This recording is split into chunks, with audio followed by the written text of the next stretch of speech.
If you're looking for a Nightshade Sequoia or Tundra, this is what you can expect. Hi guys, before I get started, if you're new to the channel, consider subscribing. Therefore, you stay up to date on new colors, new tech, and you learn some great new things about your new Toyota. A Blackout package is becoming very popular. Different makes and models have their different names. We call it a Nightshade. What you can expect to get on a Nightshade are your 20-inch black alloy wheels, black over fenders, and you're going to get a lot of accents that are in black as well, such as the Sequoia name across the back in an overlay. You'll also see your boards on the bottom.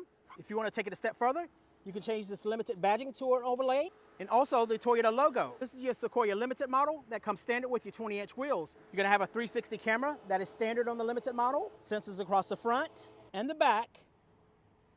You're going to have white LED lights across the bottom here, functional air curtains that's going to help with that airflow across the wheels. This particular model has the auto leveling headlights with the sequential turn signals. Like all Sequoia models, you're going to have your hybrid powertrain. That's a twin turbo V6 that's going to produce 437 horsepower and 583 pound-feet of torque. Gloss black mirrors, and I mentioned before that you do have a 360 camera, so that includes the cameras on the side. Integrated turn signal. Blind spot monitoring is standard. Gloss black door handles with your automatic lock and unlock, only on the front, not on the back. Quick loading feature, which you can pop this right here and be able to load items quickly. But make sure you close that down all the way, or else your power gate will not work. Inside, on the third row, you're going to have power folding seats on the left and the right. Most states require a front bracket plate, so you have that. You have a shelving system as well, and you have your first aid kit with your cargo net. And if you have the unfortunate incident of having to change a tire, you're going to find your jack on the left-hand side here, and on the right-hand side, you're going to find your tools. And also, you have this really cool shelving system, which you can move up and down depending on the space that you need. So if I want to lift this here, guys, I can lift this up. I can take it all the way to the highest setting, or I can lower it down a little bit more if I don't need all that height, and I can lower it down right in there, guys. So this right here levels it out so I can lay something down over the seats. So therefore, I can maximize my space. Your kick sensor is standard on the Sequoia. However, whenever you close it here, make sure you step back. So therefore, if the vehicle needs space to be able to close, it has that space. So all you have to do is just step back. Otherwise, it's going to beep because it senses that you're right there near it, and it doesn't want to close down on you or any children or anything like that. So it'll give you a couple of beeps, but all you have to do is just step back, and that will close. Inside the Sequoia, we have a couple of interior choices on the Limited model. You have a boulder, which is what you see here, or light gray, and you have a black as well. No cost in upgrade for the color choice. You're going to have power folding mirrors. You're going to have memory seats. You're going to have space in the doors for storage, cup holders. You're going to have 8-way adjustable here.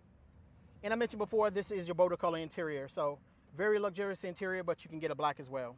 If you're towing a boat or a trailer or anything like that, guys, this is going to be your hookup for your nighttime hookups. You're going to have your automatic high beam lights. It's going to be your gas door. It's going to be the illumination of your dash here. So 12.3-inch MID display. You have your trip odometer.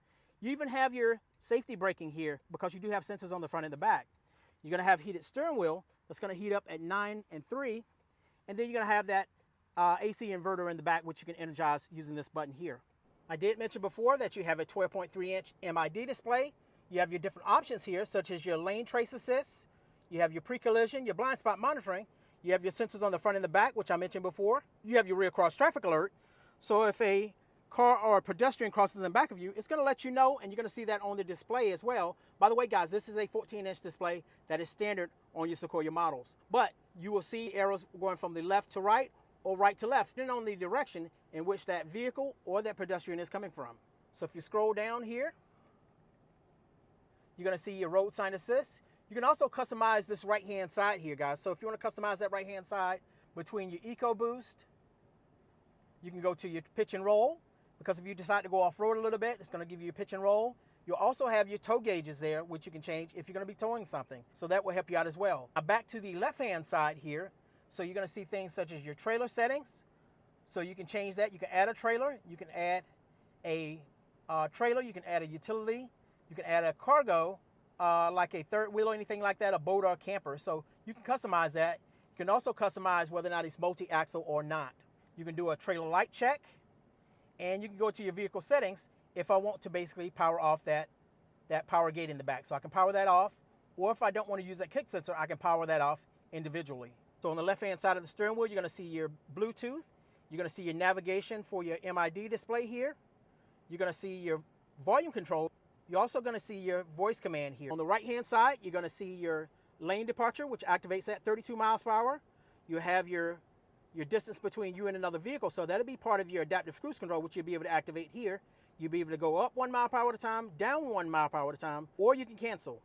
You have your mode button, so you can go between your AM, FM, XM, which is complimentary for 90 days, or you can press it and hold it, and that will mute or pause the radio or phone call. Here, you have your access to your presets. You'll be able to capture up to 20 presets on your 14-inch display. Now on your display here, as you can see, so this one's not set up here, but up top here, you see this arrow here. That's going to be for your Drive Connect. Your Drive Connect is going to be your cloud-based navigation, guys. So, and then you have your radio, and then your Bluetooth here, and then different settings for your vehicle, and then your other settings here. That'll be for your Bluetooth, such as your Apple CarPlay, Android Auto, things like that, guys. On the Sequoia, you have 3 zones for your climate control. You have driver, you have passenger, and then you have your rear. You have your volume control for your radio or not. You have your heated and ventilated seats. You have your off button, automatic, so that fan is going to fluctuate according to which temperature you set it at. You have your front defrost, rear defrost, side mirrors, AC button, recirculation of the air, and then you have your smart flow. If you're not getting any air back there in the third row, make sure this is activated. Notice how that disappeared? So anytime I activate this smart flow right here, it's going to deactivate that third row because it's not sensing there's any weight there or anyone in that third row, guys. So make sure that is off if you're not getting air back there in the third row. Okay, and there's your heated and ventilated seats for your passenger. So down below, guys, we have our trailer guide right here.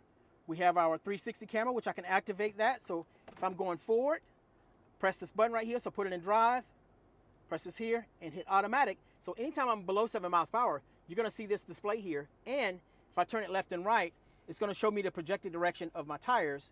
So therefore, I don't curb those wheels or nick those tires. Have your traction control here. That's on all your Toyota models. That's part of your STAR safety system, okay, guys? It works with your ABS brakes. So if the wheel slips, it's going to bring it back into sync with the tire that's spinning at normal speed. Wireless charging, so it's going to charge most of your iPhones today. Anything below an iPhone 8 or a Galaxy S8 and below, it will not charge, guys. Be mindful, if you have a case on your phone, then the case may not allow that current to actually pass through to actually charge your phone.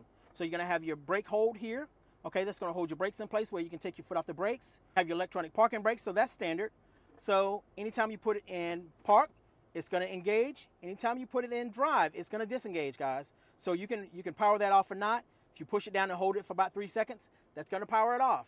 So you will have to physically pull this out to actually engage your parking brake. Otherwise, if you pull it out for about 3 seconds, wait for it to say EPB activated, and that's going to automatically engage this, guys. So that's the easiest way to do it. But you have your shifter here with your traditional sort of shifting patterns, and then you have your sequential shifting, your S plus and your S minus, and that's going to go up and down your gears. All you have to do is just press up on it, guys, and that's what that's going to do. It's going to change between your gears, but leave it in automatic here, and it'll automatically do anything for you. Additional cup holders here, additional space here. You also have a quick loading right here for your console. So if you look down in here, you got a USB-A, you got a USB-C. You can slide this back over. You have additional space here, or if you want to raise it up, you have full access to your console. Now, this is a 4-wheel drive, guys. So this is a part-time 4-wheel drive. So you can put it in 4 high on the fly. That basically means you can be in drive here, and you could be at about 30 to 35 miles per hour, and the vehicle will engage in 4-wheel drive. However, you want to make sure that you're not doing any U-turns or turning into any parking lots or parking spaces when you're in 4-wheel drive. Otherwise, the inside wheels, whether or not you're going left or right, it cannot spin at a different rate of speed. So therefore, the vehicle goes into a dive, or either you're really bonding your parts, and neither one is really good for your 4-wheel drive components. So that could lead to a costly repair, guys. So with your 4 low, you want to make sure that you are in neutral or either park, either or, when you actually engage it, okay? So you want to engage it in 4 high first, okay? And then you want to go to 4 low. So 2 high is going to be your normal operation, guys. So unless those tires are allowed to slip on those surfaces, even then you have to make sure you're careful about that, guys. But right here, so this dial right here, you have your tow haul mode and you have your drive mode. Your drive mode is just turning this left and right. That's going between your sport and your normal and eco, and that's just sharpening your throttle response and opening that valve up to produce horsepower or either cut back to conserve fuel. Now, once you go into your tow haul, if you're in sport, it's automatically going to knock you back down to your normal, okay? So that's basically if you're towing anything, guys. And by the way, this vehicle will tow up to right at 9,000 pounds. Some are a little under that, some might be a little over, but this one here tows right at 9,000 pounds, guys. But if you need to tow something a little bit heavier, so up to about 5,500 pounds, you're okay with using your tow haul. But you'll notice right here, as I turn this dial here, I'm gonna turn this dial, and it's gonna go from tow haul to tow haul plus, which is for your larger loads, and it's gonna help stabilize that load, guys. So this particular package has the $200 option for your digital review mirror. And all you have to do is, if your vision is blocked here, flip this lever right here, and that's gonna reestablish your view, guys. So you're gonna see HomeLink on this side, which is gonna connect with a gate or a garage door. And on the right-hand side, you have your option here to go between your different options where you can go up, you can go left and right, or I can zoom in, guys. So either or, if I need to go back, just flip that right there and it goes right back. Also, just an FYI, guys, the Limited model has a 14-speaker JBL premium system that also is an upgrade, and your wireless charging is part of that. Also, another option that this particular model is going to have is your panoramic roof. That is going to be a $500 option. It is not standard on the Limited model. So plenty of connectivity throughout the cabin of the Limited Sequoia model. And in the second row on the Sequoia Limited model, we're going to have shades. Going to have space in the doors to store things, cup holders, speakers in the doors, pockets on the back side of the seats, third zone climate controls, plenty of connectivity down at the bottom with a 400-watt charging. Can have vents on the top side, on both sides. The captain's chairs in the second row, which you can get at captain's or a bench. The captain's is considered an upgrade, guys, so that is a $350 upgrade if you want to go with the captain's. You have your armrests on both sides. You have your tumble forward seats that you're going to see in the 4Runner. Controls to raise your seats from the second row on the driver's side and on the passenger side. And if you need the extra room, you can even slide the seats back or either forward from the second row as well. So guys, that is your 2025 Limited model Sequoia with the Nightshade Package. That's going to give you 20-inch black alloy wheels, over fenders, and your accent. But there's so much more to this vehicle than just that package. But what do you guys think? Leave it in the comments. Do you like this Blackout package? Because this is what a lot of manufacturers are going to, guys. Thanks for joining me. If you know someone looking for a Nightshade package in a Sequoia, this was available right here at Freddie Anderson Toyota. But thanks for following. You can always find me right here on YouTube, TikTok, and Instagram at Andre Drives. We'll see you next time. Bye.